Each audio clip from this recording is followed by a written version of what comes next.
வடகறி பண்ணலாமா? இட்லிக்கு சூப்பரான வெஜிடேரியன் காம்பினேஷன் பார்த்தீங்கன்னா, அது வடகறி தான். செம்ம டேஸ்ட்டாக இருக்கும். அதுவும் குக்கரில் ரொம்பவே ஈஸியாக செய்யலாம்.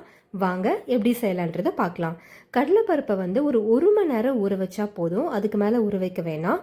ஊற வச்சுட்டு ஒரு மிக்ஸி ஜாரில் வந்து 1 ஸ்பூன் அளவுக்கு சோம்பு, அப்புறம் தேவையான அளவு உப்பு, அதுக்கப்புறம் இந்த கடலைப்பருப்பு அவ்வளோதான். வேறு எதுவுமே நீங்கள் சேர்க்க வேண்டாம். ஏன்னா இது நம்ம வடக்கறி தான் பண்ண போகிறோம். இதே வடக்கினா தான் நம்ம நிறைய சேர்க்கணும். அதுக்கப்புறம் இந்த மாதிரி ஒரு கொரப்பான கன்சிஸ்டன்சியில் அரைச்சிக்கோங்க. ரொம்ப மழியாக அரைக்கக்கூடாது. ஏன்னா வாயில் வந்து அந்த பருப்பு வந்து தட்டுப்படணும். ஒரு தோசைக்கல்லில் வந்து நெய் ஊற்றிக்கோங்க. எண்ணெய் ஊற்ற விட நெய் ஊற்றினா ரொம்பவே டேஸ்ட்டாக இருக்கும்.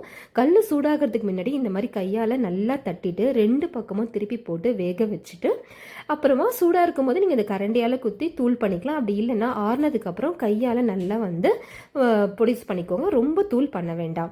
அதுக்கப்புறம் ஒரு குக்கரில் தேவையான அளவு எண்ணெய் ஊற்றிட்டு கொஞ்சம் சோம்பு, 1 ஸ்பூன் சோம்பு போதும், கொஞ்சம் பட்டை, லவங்கம், அதுக்கப்புறம் ஏலக்காய் வந்து நீங்கள் முழுசாக தட்டி போடலாம், இல்லைன்னா தூளாகவும் போடலாம். அப்புறம் கருப்பாசி, ஒரு பெரிய சைஸ் வெங்காயம் நல்லா பொடிசாக நறுக்கிட்டு அதை சேர்த்து வதக்கிக்கோங்க.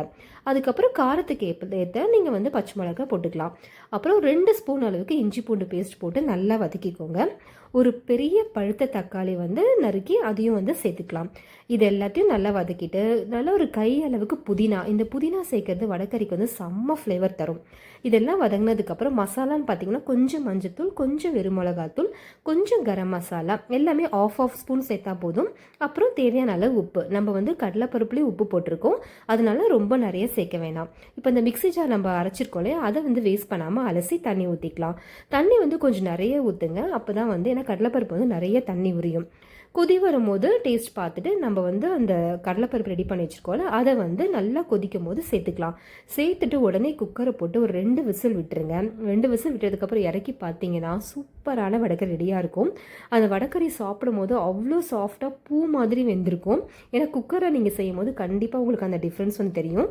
கட்டியாக இருந்துச்சுன்னா இன்னும் கொஞ்சம் தண்ணி போட்டுக்கோங்க. நல்லா கொஞ்சம் வாட்டரி கன்சிஸ்டன்சியாக இருந்தால் தான் வடகறி வந்து பர்ஃபெக்டான ஸ்டேஜில் இருக்கும். கடைசியாக வந்து புதினா, கொத்தமல்லி போட்டு இறக்கிடுங்க. அவ்வளோ